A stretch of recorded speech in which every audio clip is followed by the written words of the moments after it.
మిత్రులారా, ఒకప్పుడు సైకిలుంటే చాలనుకున్న మన మనసు బైకొచ్చాక కారు కావాలంటుంది. చిన్న ఇల్లుంటే చాలనుకున్న మనసు అది కొన్నాక బంగ్లా కావాలంటుంది. నెలకు 5,000 సంపాదిస్తే నా జీవితం సెటిల్ అయిపోతుంది అనుకున్న రోజులు పోయి ఇప్పుడు లక్షలు సంపాదిస్తున్నా, కోట్ల బ్యాలెన్సున్నా ఏదో తెలియని అసంతృప్తి, ఇంకా కావాలనే ఒక పిచ్చి తపన మనల్ని లోలోపల నలిపేస్తూనే ఉంటుంది. అసలు ఎందుకిలా జరుగుతుంది? మనిషి ఎంత సంపాదించినా, ఏ స్థాయికి వెళ్ళినా నాకిది చాలు అని మనస్ఫూర్తిగా ఎందుకు చెప్పలేకపోతున్నాడు? మన ఆశకు అసలు అంతమనేది లేదా? ఆధునిక మానసిక శాస్త్రవేత్తలు దీనిని ఒక అద్భుతమైన పదంతో పిలిచారు. అదే హీడానిక్ ట్రెడ్మిల్. ట్రెడ్మిల్పై మనం ఎంత వేగంగా పరిగెత్తినా ఒకే చోట ఎలా ఉంటామో, కోరికల వెనక మనం ఎంత పరిగెత్తినా మన సంతోషం కూడా చివరికి 0 దగ్గరే ఆగిపోతుంది. మరోవైపు వేల సంవత్సరాల క్రితమే భగవద్గీతలో శ్రీకృష్ణ పరమాత్మ కూడా ఇదే విషయాన్ని ఎంతో స్పష్టంగా హెచ్చరించారు. నరకానికి వెళ్లే 3 ముఖ్యమైన ద్వారాలలో లోభం ఒకటని చెప్పారు. ఇటు సైన్స్, అటు ఆధ్యాత్మికత, ఈ రెండూ మనకు ఒకే సత్యాన్ని ఎందుకు బోధిస్తున్నాయి? సంతృప్తి అనేది మన చేతిలో ఉండే వస్తువుల్లో లేదా, మన మనస్సులోనే ఉందా? మిత్రులారా, ఈ వీడియోలో మనల్ని ప్రశాంతంగా బతకనివ్వకుండా వెర్రి పరుగులు పెట్టిస్తున్న ఈ అత్యాశ వెనక ఉన్న సైకాలజీని మరియు దాన్ని జయించి నిజమైన సుఖాన్ని ఎలా పొందాలో తెలుసుకుందాం. మిత్రులారా, మీ జీవితంలో ఎప్పుడైనా ఈ అనుభవం ఎదురైందా? చాలా కాలం కష్టపడి, ఎంతో ఆశపడి ఒక కొత్త ఐఫోన్ కొంటారు. అది చేతిలోకొచ్చిన మొదటి 2 రోజులు ఆ సంతోషం ఆకాశంలో ఉంటుంది. కానీ సరిగ్గా 1 వారం గడిచేసరికి ఆ ఫోన్ చాలా సాధారణంగా అనిపిస్తుంది. జీతం పెరిగితే బాగుండు అనుకుంటారు. ప్రమోషన్ వచ్చి జీతం పెరుగుతుంది. ఆ నెల చాలా హ్యాపీగా ఫీల్ అవుతారు. కానీ 3 నెలలు తిరిగేసరికి ఆ పెరిగిన జీతం కూడా సరిపోనట్లనిపిస్తుంది. మళ్ళీ ఇంకా ఎక్కువ జీతం కావాలనిపిస్తుంది. అసలు ఎంతో కష్టపడి మనం సాధించిన సంతోషం కొద్ది రోజులకే ఎందుకు మాయమైపోతుంది? మనం మళ్ళీ పాత అసంతృప్తి స్థితికి ఎందుకు చేరుకుంటాం? దీనికి సైకాలజీలో ఒక అద్భుతమైన పేరుంది. దాన్నే హెడానిక్ ట్రెడ్మిల్ లేదా హెడానిక్ అడాప్టేషన్ అంటారు. మిత్రులారా, జిమ్లో ఉండే ట్రెడ్మిల్పై మనం ఎంత వేగంగా పరిగెత్తినా ఒకే చోట ఎలా ఉంటామో, ఈ హెడానిక్ ట్రెడ్మిల్ కూడా అంతే. మనం కొత్త ఇల్లు కొన్నా, కొత్త కారు కొన్నా, పెళ్లి చేసుకున్నా లేదా లాటరీ తగిలినా మన సంతోషం తాత్కాలికంగా ఒక్కసారిగా పైకి లేస్తుంది. కానీ మన మెదడు చాలా తెలివైనది. అది ఆ కొత్త సుఖాన్ని చాలా త్వరగా అలవాటు చేసేసుకుంటుంది. దాంతో ఆ కొత్త లగ్జరీ అనేది మనకు చాలా నార్మల్ అయిపోతుంది. ఎప్పుడైతే ఆ కొత్త వస్తువు మనకి నార్మల్ అయిపోతుందో, మన మనస్సు మళ్లీ బోరు కొట్టేసి అంతకంటే పెద్ద వస్తువు కోసం, మరింత ఎక్కువ సుఖం కోసం పరుగు తీయడం ప్రారంభిస్తుంది. అంటే మనం జీవితాంతం కోరికల ట్రెడ్మిల్ మీద పరిగెడుతూనే ఉంటాం, అలసిపోతూనే ఉంటాం. కానీ నిలకడైన సంతోషమనే గమ్యస్థానాన్ని మాత్రం ఎప్పటికీ చేరుకోలేం. మిత్రులారా, మనం హెడోనిక్ ట్రెడ్మిల్ గురించి మాట్లాడుకున్నాం. ఎంత సాధించినా మన సంతోషం మళ్లీ మొదటికే ఎందుకు వస్తుందో తెలుసుకున్నాం. కాని అసలు మనల్ని అలా నిరంతరం పరిగెత్తించే ఆ అదృశ్య హంతకుడు ఎవరు? మన మెదడు లోపల ఉండి ఇంకా కావాలి, ఇది సరిపోదు అని మనల్ని వెర్రివాళ్లను చేసే ఆ విలన్ పేరేంటో తెలుసా? అదే డోపమైన్. చాలామంది డోపమైన్ అంటే సంతోషాన్నిచ్చే హార్మోన్ అనుకుంటారు. కానీ అది పచ్చి అబద్ధం. సైన్స్ ప్రకారం డోపమైన్ అనేది సంతోషాన్నిచ్చే కెమికల్ కాదు.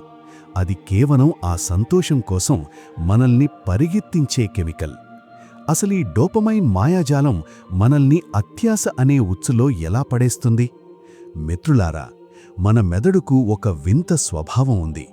మనం ఏదైనా కొత్త వస్తువును కొనాలని ఆశపడుతున్నప్పుడు, లేదా మనకు నచ్చిన పని చెయ్యబోతున్నప్పుడు ఆ నిమిషం కంటే ముందే మన మెదడులో డోపమైన్ లెవెల్స్ విపరీతంగా పెరిగిపోతాయి. ఉదాహరణకు, ఒక కొత్త బైక్ కొనాలని మీరు ప్లాన్ చేస్తున్నారనుకుందాం. షోరూంకి వెళ్లేటప్పుడు, ఆ బైక్ ఫోటోలు చూసేటప్పుడు మీ మెదడులో డోపమైన్ వెల్లువలా ప్రవహిస్తుంది. ఆ సమయంలో మీకు కలిగే ఆ కిక్కే వేరు. కానీ ఎప్పుడైతే ఆ బైక్ మీ ఇంటికి వచ్చేస్తుందో, ఆ క్షణం నుండి డోపమైన్ విడుదల కావడం తగ్గిపోతుంది. ఎందుకంటే మెదడుకు ఆ వస్తువు దొరికేసింది. దొరికిన వస్తువుపై దానికిక ఆసక్తి ఉండదు. దాంతో సంతోషం ఆవిరైపోతుంది. మళ్ళీ ఆ కోల్పోయిన కిక్ కోసం మెదడు మీతో మరొక కొత్త వస్తువుపై ఆశపడేలా చేస్తుంది. బైక్ వచ్చేసిందిగా, ఇప్పుడు కారు కొను, అప్పుడు ఇంకా ఎక్కువ కిక్ వస్తుంది అని మిమ్మల్ని మరో పరుగుకు ఉసిగొల్పుతుంది. ఇదే డోపమైన్ ట్రాప్. ఈ చక్రానికి అంతం లేదు. మనం వస్తువుల వెనుక పరిగెడుతున్నాం అనుకుంటాం, కానీ నిజానికి మనల్ని పరిగెత్తిస్తోంది మన తలలోని ఈ చిన్న కెమికల్ మాత్రమే. మిత్రులారా, మనం మన తలలో ఉండే డోపమైన్ అనే కెమికల్ మనల్ని నిరంతరం అత్యాశ వైపు పరిగెత్తిస్తుందో శాస్త్రీయంగా తెలుసుకున్నాం. ఆశ్చర్యకరమైన విషయమేంటంటే, నేటి సైన్స్ కనిపెట్టిన ఈ సత్యాన్ని వేల సంవత్సరాల క్రితమే కురుక్షేత్ర రణరంగంలో శ్రీకృష్ణ పరమాత్మ అర్జునుడికి ఎంతో స్పష్టంగా బోధించారు. భగవద్గీతలోని 16వ అధ్యాయం 21వ శ్లోకంలో కృష్ణుడు ఇలా అంటారు: త్రివిధం నరకస్యరిదం ద్వారం నాశనమాత్మనః కామః క్రోధస్తథా లోభస్తస్మాదేతత్రయం త్యజేత్. దీనర్థం, మనిషిని సర్వనాశనం చేసి నరకానికి దారితీసే ద్వారాలు మూడున్నాయి. అవి కామము, క్రోధము మరియు లోభము. అందుకే ఈ మూడింటినీ వెంటనే వదిలిపెట్టాలి.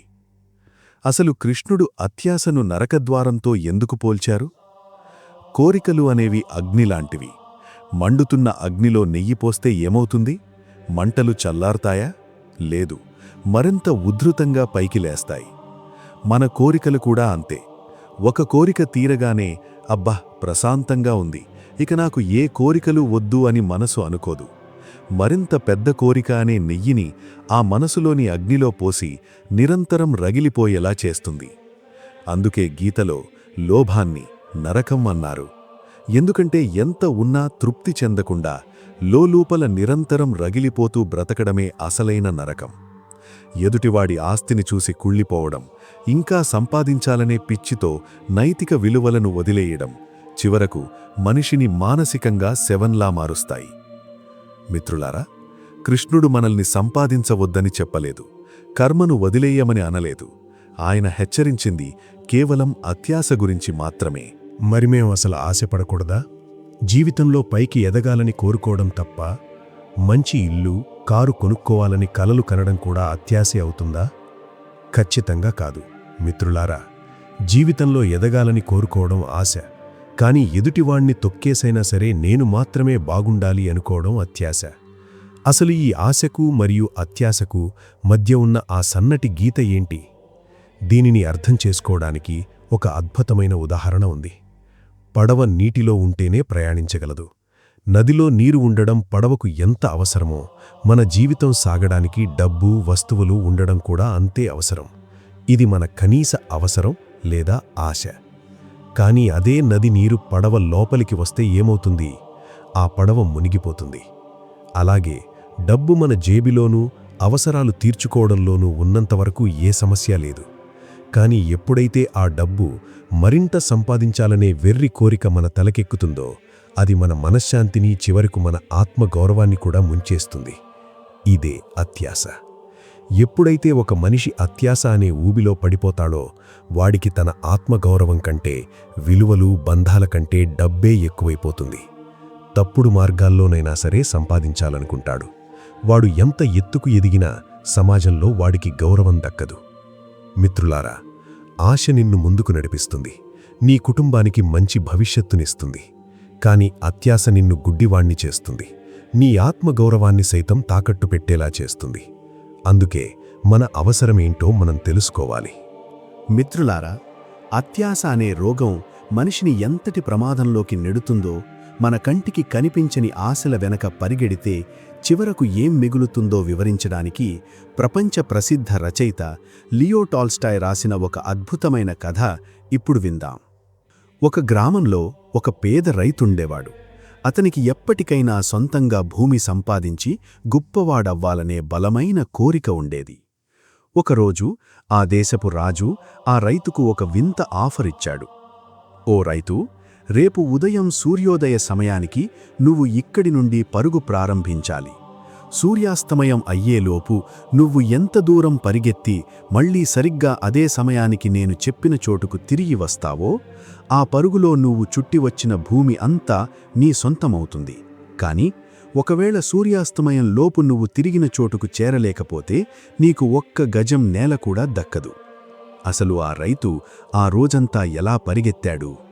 మరుసటి రోజు ఉదయం సూర్యుడు ఉదయించగానే రైతు పరుగు ప్రారంభించాడు. అతడు మొదట చాలా వేగంగా పరిగెత్తాడు. కొంత దూరం వెళ్ళాక ఒక పచ్చటి పొలం కనిపించింది.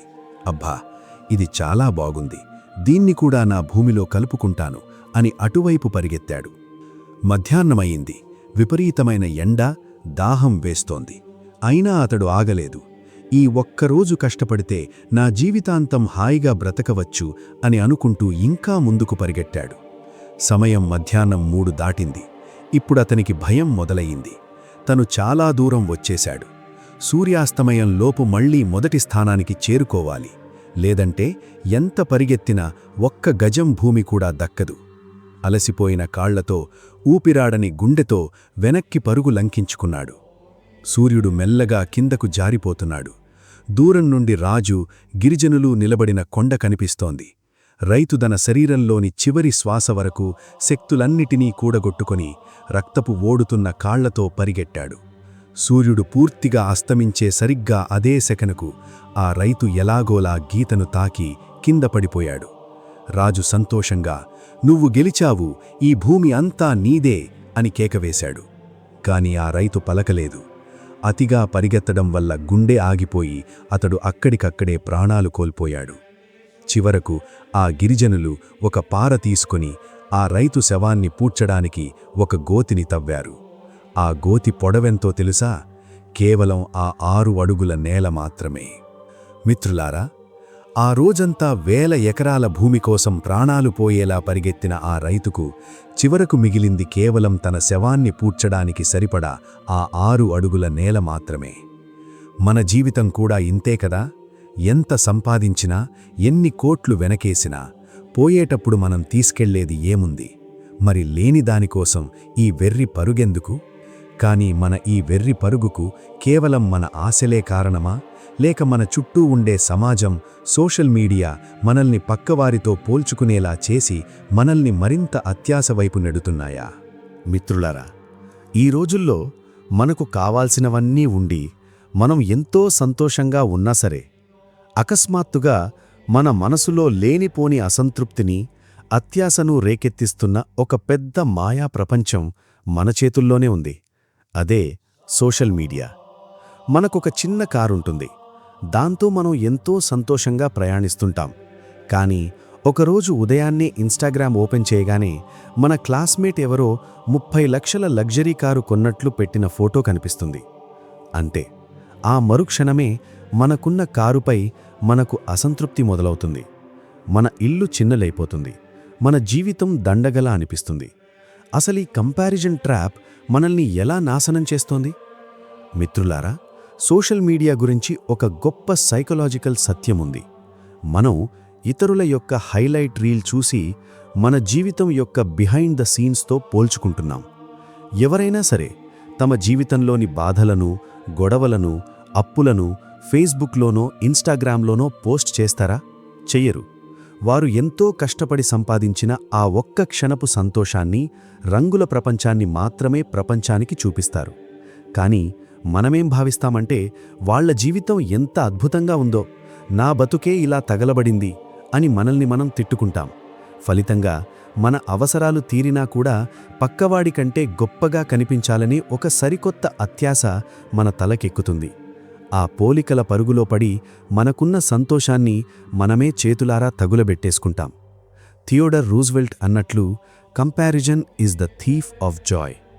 మిత్రులారా, పక్కవాడి లైఫ్తో నీ జీవితాన్ని పోల్చుకోవడం ఆపనంతకాలం నువ్వు ఎన్ని కోట్లు సంపాదించినా ఈ భూమిపై పరమ దరిద్రుడిలాగే బ్రతుకుతావు. ఎందుకంటే నీకంటే ఎక్కువ ఉన్నవాడెవడో ఒకడు ఎప్పుడూ ఉంటూనే ఉంటాడు. నీ ప్రయాణం నీది, వాడి ప్రయాణం వాడిది. మిత్రులారా, ఇప్పటివరకు మనం అత్యాశ వెనక ఉన్న సైకాలజీని, సోషల్ మీడియా మనల్ని నెట్టే పోలికల ఉచ్చు గురించి మాట్లాడుకున్నాం. కానీ ఇక్కడ ప్రతి ఒక్కరి మనసులో ఒక మౌలికమైన ప్రశ్న ఖచ్చితంగా మెదులుతుంది. అసలు డబ్బు సంతోషాన్నివ్వదా? ఒకవేళ ఇస్తే డబ్బు మనల్ని ఎంతవరకు సంతోషంగా ఉంచగలదు? దీనికి శాస్త్రీయమైన పరిమితి ఏమైనా ఉందా? ఈ ప్రశ్నకు సమాధానం తెలుసుకోవడానికి ప్రపంచవ్యాప్తంగా ఎన్నో పరిశోధనలు జరిగాయి. నోబెల్ బహుమతి గ్రహీతలైన సైకాలజిస్టులు సైతం దీనిపై లోతైన అధ్యయనాలు చేశారు. వారంతా తేల్చిన ఆశ్చర్యకరమైన నిజమేంటో ఇప్పుడు తెలుసుకుందాం. మిత్రులారా, శాస్త్రవేత్తల పరిశోధనల ప్రకారం డబ్బు ఖచ్చితంగా సంతోషాన్నిస్తుంది, కానీ కేవలం ఒక నిర్దిష్ట పరిమితి వరకు మాత్రమే. మనకు తినడానికి తిండి, ఉండడానికి ఇల్లు, అనారోగ్యం వస్తే వైద్యం చేయించుకునే స్తోమత లేకపోతే డబ్బు మనకు అత్యంత అవసరం. ఆ సమయంలో డబ్బు మనకు వచ్చే కొద్దీ మన సంతోషం, ప్రశాంతత విపరీతంగా పెరుగుతాయి. ఎందుకంటే అది మన ప్రాథమిక అవసరాలను తీర్చి మనల్ని ఆర్థిక ఇబ్బందుల నుండి కాపాడుతుంది. కానీ ఎప్పుడైతే ఒక మనిషి తన కనీస అవసరాలు దాటి ఒక సౌకర్యవంతమైన జీవితాన్ని చేరుకుంటాడో, ఆ తరువాత అతడి సంపాదన ఎంత పెరిగినా అతడి రోజువారీ సంతోషంలో ఎలాంటి మార్పు ఉండదు. ఉదాహరణకు, రోజుకు 3 పూటలా హాయిగా తినే వ్యక్తికి, ప్రపంచంలోనే అత్యంత ఖరీదైన హోటల్లో తినే వ్యక్తికి లభించే ఆకలి తృప్తి ఒక్కటే. ఒక సాదాసీదా కార్లో ప్రయాణించే వ్యక్తి, 5 కోట్ల లగ్జరీ కార్లో ప్రయాణించే వ్యక్తి ఇద్దరూ చేరుకునే గమ్యం ఒక్కటే. మిత్రులారా, డబ్బుతో మనం ఒక లగ్జరీ బెడ్ను కొనగలం, కానీ ప్రశాంతమైన నిద్రను కొనలేం. డబ్బుతో అద్భుతమైన పుస్తకాలను కొనగలం, కానీ జ్ఞానాన్ని కొనలేం. డబ్బుతో ఖరీదైన మందులను కొనగలం, కానీ ఆరోగ్యాన్ని కొనలేం. సరిగ్గా ఈ పరిమితిని గుర్తించకుండా మనుషులు మరింత డబ్బు సంపాదిస్తే మరింత సంతోషం వచ్చేస్తుంది అనుకుని కోట్లు వెనకేసే పరుగులో పడతారు. కానీ తీరా ఆ కోట్లు వచ్చాక కూడా లోపల శూన్యమే మిగులుతుంది. అయితే ఈ నిజాన్ని మన బుద్ధి ఒప్పుకున్నా మన మనస్సు మాత్రం ఎందుకు మళ్లీ మళ్లీ కొత్త కోరికల వెనక పరుగు తీస్తుంది? లోపల ఏదో వెలితి మనల్ని నిరంతరం వేధిస్తూనే ఉంటుంది. దీనికి గౌతమ బుద్ధుడు వేల సంవత్సరాల క్రితమే ఒక అద్భుతమైన పదాన్ని ఉపయోగించారు. అదే తృష్ణ. సంస్కృతంలో తృష్ణ అంటే తీరని దాహం. ఎడారిలో ఎండమావిని చూసి నీరు అనుకొని పరిగెట్టే జింకలాగా మనిషి కూడా కోరికల వెనక పరిగెడుతుంటాడని బుద్ధుడు చెప్పారు. అసలీ తృష్ణ సిద్ధాంతం మన జీవితాలకు ఎలా వర్తిస్తుంది? మిత్రులారా, ఎవరైనా సరే దాహం వేసినప్పుడు మంచినీరు తాగుతారు. దాంతో దాహం తీరి ప్రశాంతత లభిస్తుంది. కాని ఒకవేళ మనం దాహం వేసినప్పుడు సముద్రంలోని ఉప్పు నీటిని తాగితే ఏం జరుగుతుంది? ఆ నీరు మన దాహాన్ని తీరుస్తుందా? లేదు, సరే కదా. ఆ ఉప్పు నీరు మన శరీరంలోని తడిని ఇంకా లాగేసి మనకు మరింత భయంకరమైన దాహాన్ని కలిగిస్తుంది. మనం ఎంత ఎక్కువ తాగితే అంత త్వరగా ప్రాణాలు కోల్పోతాం. మన కోరికల తృష్ణ కూడా సరిగ్గా ఈ ఉప్పు నీటి లాంటిదే. ఈ ఒక్క వస్తువు దొరికితే చాలు, నా జీవితం ధన్యమైపోతుంది అనుకుంటాం. కాని అది దొరకగానే మన లోపలి దాహం తీరదు. పైగా ఆ వస్తువు మనల్ని మరింత పెద్ద కోరిక వైపు లాగుతుంది. కొత్త ఇల్లు రాగానే పక్కింటివాడికంటే పెద్ద ఇల్లు కావాలనే తాపత్రయం మొదలవుతుంది. ఈ పరుగుకు ముగింపెక్కడా? బుద్ధుడు చెప్పిన చతురార్య సత్యాలలో రెండవది ఇదే. దుఃఖానికి మూల కారణం కోరికలే. మనం కోరికలను పూర్తిగా చంపేయాల్సిన అవసరం లేదు. కాని ఏ కోరిక కూడా మనకు శాశ్వతమైన సంతోషాన్నివ్వలేదు అనే నిజాన్ని గ్రహించడమే జ్ఞానం. ఆ అవగాహన ఎప్పుడైతే వస్తుందో అప్పుడు మనం వస్తువుల వెనక పిచ్చిగా పరిగెత్తడం ఆపేస్తాం. మిత్రులారా, కోరికల వెంట పరిగెట్టడం అంటే ఎండమావుల వెనుక పరిగెట్టడమేనని అర్థం చేసుకున్నాం. మరి ఈ రోగానికి అసలు మందు లేదా? మనసును ఎప్పుడూ ప్రశాంతంగా ఉంచుకునే ఆ రహస్యమేంటి? అక్కడే మనకు పరిచయమవుతుంది అత్యంత శక్తివంతమైన మానసిక స్థితి. అదే సంతృప్తి. సంతృప్తి అంటే చాలామంది ఏమనుకుంటారంటే సోమరిపోతుల్లా ఉండిపోవడం, అసలు ఏ పని చేయకుండా ఉన్నదానితో సరిపెట్టుకోవడం అని. కాని అది చాలా తప్పు. సంతృప్తి అంటే ప్రగతిని ఆపేయడం కాదు. నువ్వు ఉన్న స్థితిని గౌరవిస్తూ నీ దగ్గర ఉన్నదానికి కృతజ్ఞతతో ఉంటూనే ముందుకు సాగడం. అసలు ఈ మానసిక స్థితి మనల్ని ఎలా కాపాడుతుంది? మిత్రులారా, ఒక అద్భుతమైన సూత్రాన్ని గుర్తుపెట్టుకోండి. సంతృప్తి లేని మనస్సు చిల్లులు పడిన పాత్రలాంటిది అని. ఆ పాత్రలో మీరు ఎన్ని గంగనీళ్లు పోసినా అది ఎప్పటికీ నిండదు. అలాగే మనస్సులో సంతృప్తి లేనప్పుడు మీరు ఎన్ని వేల కోట్లు సంపాదించినా, ఎన్ని లగ్జరీ కార్లు కొన్నా ఆ మనస్సు ఎప్పటికీ ప్రశాంతంగా మారదు. ఎందుకంటే ఆ మనస్సు ఎప్పుడూ లేనిదాని గురించే ఆలోచిస్తూ ఏడుస్తుంది తప్ప ఉన్నదాన్ని అనుభవించలేదు. దీనికి విభిన్నంగా సంతృప్తి అనేది ఒక మానసిక కవచం లాంటిది. అది నీ దగ్గర ఉన్న వస్తువుల పరిమాణాన్ని బట్టి రాదు, నీ ఆలోచన విధానాన్ని బట్టి వస్తుంది.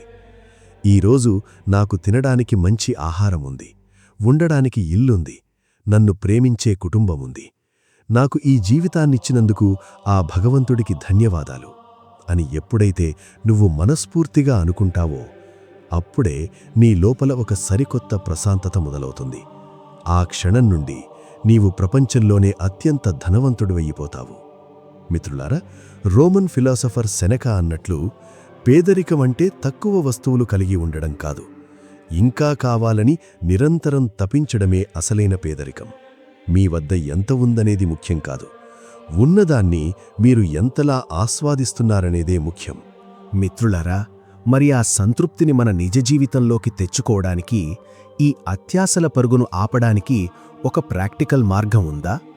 ఖచ్చితంగా ఉంది. ప్రపంచవ్యాప్తంగా కోట్ల మంది తమ జీవితాలను ప్రశాంతంగా మార్చుకోవడానికి నేడు ఒక అద్భుతమైన జీవన విధానాన్ని ఆచరిస్తున్నారు. దాన్నే మినిమలిజం అంటారు. మినిమలిజం అంటే ఇల్లు వాకిలి వదిలేసి అడవుల్లోకి పోవడం కాదు. మినిమలిజం అంటే మనకు ఏవైతే అత్యంత ముఖ్యమో, మనకు నిజమైన సంతోషాన్ని ఇస్తాయో వాటిని మాత్రమే ఉంచుకుని మిగిలిన అనవసరమైన బరువును మన జీవితంలో నుండి తొలగించడం. అసలు ఈ విధానం మనల్ని అత్యాశ నుండి ఎలా కాపాడుతుంది? మిత్రులారా, ఒక్కసారి మీ ఇంటిని గమనించింది. మీ ఇంట్లో కేవలం షో కోసం కొని ఎప్పుడూ వాడకుండా మూలన పడేసిన వస్తువులు ఎన్ని ఉన్నాయి? కేవలం ఆఫర్లలో వచ్చాయని కొని అల్మారాలో మూలుగుతున్న బట్టలు ఎన్ని ఉన్నాయి? సైకాలజీ ప్రకారం మన చుట్టూ వస్తువులు ఎంత ఎక్కువగా ఉంటే మన మనస్సులో ఒత్తిడి అంత ఎక్కువగా ఉంటుంది. ఆ వస్తువులను క్లీన్ చేయడంలో, వాటిని కాపాడుకోవడంలోనే మన సమయం, శక్తి వృధా అయిపోతుంటాయి. మినిమలిజం మనకొక అద్భుతమైన పాఠం నేర్పుతుంది. నువ్వు కొనే వస్తువులు నిన్ను నిర్వచించవు. నువ్వు 10 జతల బట్టలు ఉంచుకున్నా ప్రశాంతంగా ఉండగలవు. నీ ఇంట్లో వస్తువులను తగ్గించినప్పుడు నీకు సమయం మిగులుతుంది, నీ డబ్బు ఆదా అవుతుంది. అన్నింటికంటే ముఖ్యంగా ఇంకా కొనాలి, ఇంకా చూపించుకోవాలి అని ఆ డోపమైన్ పరుగు ఆగిపోతుంది. వస్తువులను సేకరించడం కంటే ప్రయాణాలు చేయడం, కుటుంబంతో సమయం గడపడం వంటి అనుభవాలకు నువ్వు విలువ ఇవ్వడం మొదలుపెడతావు. మిత్రులారా, తక్కువ వస్తువులు కలిగి ఉండడం అంటే వెనకబడిపోవడం కాదు, అది నీ జీవితంపై నీకున్న అద్భుతమైన నియంత్రణకు నిదర్శనం. మీ జీవితంలో అనవసరమైన భారాన్ని ఎంత తగ్గిస్తే మీ మనస్సు అంత తేలికగా మారి స్వేచ్ఛగా ఎగురుతుంది. మిత్రులారా, కాని మన మనసులో ఉండే అత్యాశ అనే చీకటిని తరిమికొట్టే అత్యంత ప్రకాశవంతమైన దీపం ఒకటుంది. ఆ దీపమే కృతజ్ఞతాభావం. మనకొక వింత అలవాటుంది. మన జీవితంలో భగవంతుడు మనకు ఎన్నో అద్భుతమైన విషయాలనిచ్చాడు, కాని మనం వాటినెప్పుడూ పట్టించుకోం. మనకు లేని ఆ 1% కోసమే ఉన్న 99% మరిచిపోయి రోజూ ఏడుస్తూ ఉంటాం. నాకా ఇల్లు లేదు, నాకా జీతం లేదు, నాకా అందం లేదు అని నిరంతరం మనల్ని మనం తక్కువ చేసుకుంటూ ఎదుటివారిని చూసి ఈర్ష్యపడుతుంటాం. కాని ఒక్కసారి ఆలోచించండి, ఈరోజు మీరు తింటున్న 3 పూటల తిండి, మీరు ఉంటున్న ఈ ఇల్లు, మీరు పీలుస్తున్న ఈ శ్వాస, ఈ భూమిపై కోట్ల మందికి కేవలం ఒక కల మాత్రమే. అసలు ఈ కృతజ్ఞతాభావం మన మెదడును ఎలా మారుస్తుంది? మిత్రులారా, సైకాలజీ ప్రకారం ఎప్పుడైతే మనం మన జీవితంలో ఉన్న మంచి విషయాల పట్ల కృతజ్ఞతగా ఉంటామో అప్పుడు మన మెదడులో డోపమైన్ మరియు సెరటోనిన్ వంటి హ్యాపీ కెమికల్స్ సహజంగానే విడుదలవుతాయి. దీనికోసం ఒక అద్భుతమైన సైకలాజికల్ టెక్నిక్ ఉంది. దాన్నే గ్రాటిట్యూడ్ జర్నలింగ్ అంటారు. ప్రతిరోజు రాత్రి పడుకునే ముందు ఈరోజు నా జీవితంలో జరిగిన 3 మంచి విషయాలు ఏంటి అని ఆలోచించి ఒక పుస్తకంలో రాయండి. అది మీ స్నేహితుడు మీకు చేసిన చిన్న సహాయం కావచ్చు, లేదా అమ్మ వండిన రుచికరమైన వంట కావచ్చు. ఎప్పుడైతే మీరు ఇలా రాయడం మొదలు పెడతారో మీ మెదడి యొక్క దృష్టి లేని వాటి నుండి ఉన్నవాటి వైపు మళ్ళుతుంది. ఎప్పుడైతే ఉన్నవాటి విలువ మీకు తెలుస్తుందో అప్పుడు మీలో అత్యాశ చచ్చిపోతుంది, అంతులేని సంతృప్తి ప్రవహిస్తుంది. మిత్రులారా, నీవు ఏడవడానికి 100 కారణాలు వెతికితే నవ్వడానికి 1000 కారణాలు నీ కళ్ల ముందే కనిపిస్తాయి. దృక్పథాన్ని మార్చుకోండి, కృతజ్ఞతతో బ్రతకడం నేర్చుకోండి. మిత్రులారా, ఇప్పటివరకు మనం అత్యాశ వెనుక ఉన్న శాస్త్రీయ, ఆధ్యాత్మిక కోణాలన్నింటినీ విశ్లేషించుకున్నాం. అయితే ఇప్పుడు మనకు కావాల్సింది కేవలం సిద్ధాంతాలు కాదు, ప్రాక్టికల్ సొల్యూషన్స్. మన మనసు ఏదైనా వస్తువును చూసి ఇది నాకు ఎలాగైనా కావాలి, కొనే అని బలవంతం చేస్తున్నప్పుడు ఆ అత్యాశను లేదా లోభాన్ని ఆ క్షణంలోనే ఎలా అదుపు చెయ్యాలి? మనసును మన అధీనంలోకి తెచ్చుకోవడానికి సైకాలజీ మరియు ఆధ్యాత్మికత అందించే 3 అద్భుతమైన మార్గాలను ఇప్పుడు తెలుసుకుందాం. మిత్రులారా, అత్యాశను జయించడానికి మొదటి సూత్రం 48 గంటల నియమం. మీరు ఆన్లైన్లోనో లేదా బయటనో ఏదైనా ఖరీదైన వస్తువును చూసి దాన్ని వెంటనే కొనేయాలని మీ మనసు కొట్టుకుపోతున్నప్పుడు ఒక్క నిమిషం ఆగండి. దీన్ని నేను ఖచ్చితంగా కొంటాను, కానీ ఈరోజు కాదు, సరిగ్గా 2 రోజుల తర్వాత అని మీ మనసుకు చెప్పి ఆ నిర్ణయాన్ని వాయిదా వేయండి. ఆశ్చర్యంగా ఆ 48 గంటలు గడిచేసరికి మీ మెదడులోని డోపమైన్ లెవెల్స్ పడిపోతాయి. ఆ వస్తువుపై ఉన్న వెర్రి ఆకర్షణ తగ్గిపోతుంది. అప్పుడు మీరు ఆలోచిస్తే అసలు ఆ వస్తువు మీకు ఎంతవరకు అవసరమో మీ బుద్ధికి స్పష్టంగా అర్థమవుతుంది. రెండవ సూత్రం ఇచ్చే గుణాన్ని అలవర్చుకోవడం.